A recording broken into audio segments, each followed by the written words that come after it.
What is up, YouTube? My name's Anna, and welcome back to Anna Does Money, a channel where I talk about money making and money saving strategies, as well as my personal debt recovery journey.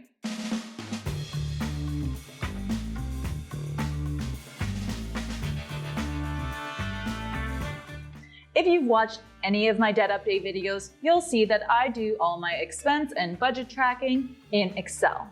The only problem is that I would only do this at the beginning of the month when I was budgeting and at the end of the month when I was tabulating how well I did.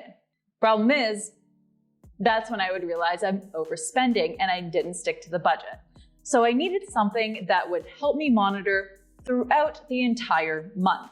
I researched a bunch of budgeting apps, and the one that really ticked all my boxes was one from Mint. Now, there are some cons to this app as well, which I will talk about, but I still think this is one of the best budgeting apps out there. And I think a lot of people would agree with me since it has over 15 million users. So here is my personal review of Mint. As a disclaimer, I've only just started using the app. I've used it since about the middle of May. So I might do an update video when I've been using it for, say, 6 months or closer to a year. That way I have a better idea if I'm actually keeping up with it. Because that's also a big part of budgeting is, are you gonna stick to it? Okay, let's take a look at the pros and cons. Number one, it's totally free. Both the web version and the mobile version are completely free. There's no hidden pro subscriptions where you don't see some of the features. All the features are available for free. On the con side, it's only currently available in Canada and the US. So if you're international, currently it's not available, but they say they're working on it. Number two, it's super easy to use and super intuitive. Just sign up. Start linking your accounts. It has some suggested accounts, like mine are showing all the big banks here in Canada, but you can also use the search bar where you can type in the website of your bank and log in that way. For example, my Walmart was not listed on this main page, but I could find it and log in and link the account that way. What's nice is then all the information from all of these cards are pooled together and your transactions are in one list. All of those transactions are then categorized into, say, food, into home expenses, into entertainment, whatever you have on there. It'll pre-categorize all of that information. In terms of adding loans or investments, it is a little bit more limited. For example, I have a personal loan from Modus Bank, which I was not able to add. I did submit a request for them to add that bank, but currently it is not available. The student loans I have are from the Canadian government, and those also can't be added, but that's not Mint's fault. The government is blocking the app from gathering that data. I was able to add my investments from Wealthsimple. If you're Canadian, you've probably heard of this robo-investing platform, but I couldn't add any of my cryptocurrency investments.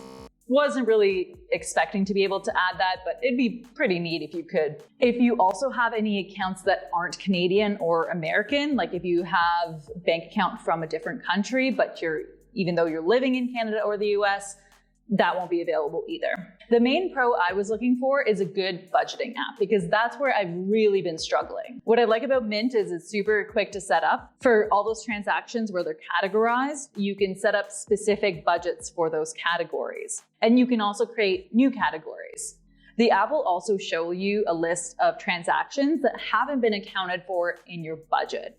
For example, in my case, I completely forgot that I had to get people gifts. I have tons of birthdays and Mother's Day that's in the month of May, and I did not budget for that at all. So that was flagged in Mint, and now I know when I'm doing the next month's budget to account for any of these extra expenses that might come up. The con is with the budgeting tool and all the transactions that are categorized is sometimes they're miscategorized and you have to go in and change them.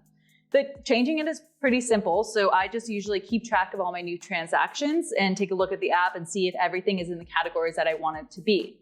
Because otherwise it might not be associated with that particular item in your budget line. For example, this purchase from Tree Time was actually a gift, a gardening gift for my mom for Mother's Day, but it was billed as restaurants, which it is not.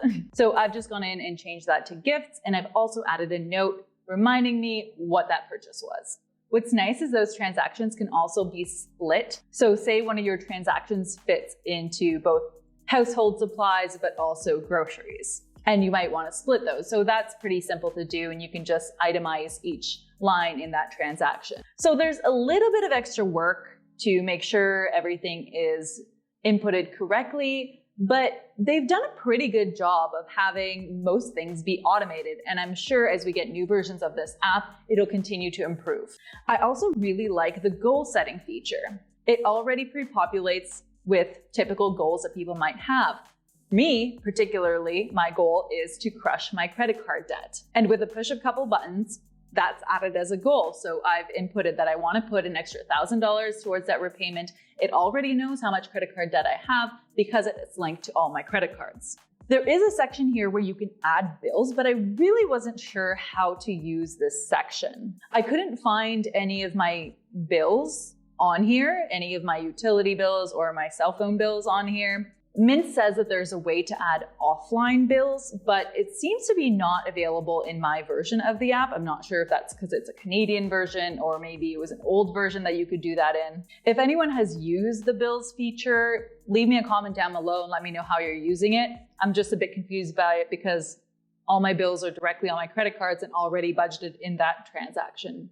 Some other really quick pros for the app: you can set up spending alerts. It'll flag any hidden fees that you might not know about. And it works great with Apple Watches if you've got them. Overall, it's super easy and requires very little input from the user to keep you on track. Like I said, I've only just started using it, so maybe the true test will be a few months down the line, but so far, this is a really great app. If you end up trying Mint or any other budgeting app, leave me a comment down below and let me know what you think. Otherwise, if you've enjoyed this video, leave me a thumbs up and consider subscribing to my channel. That's all for today, and I hope to see you next time on Anna Does Money. Peace out, dudes.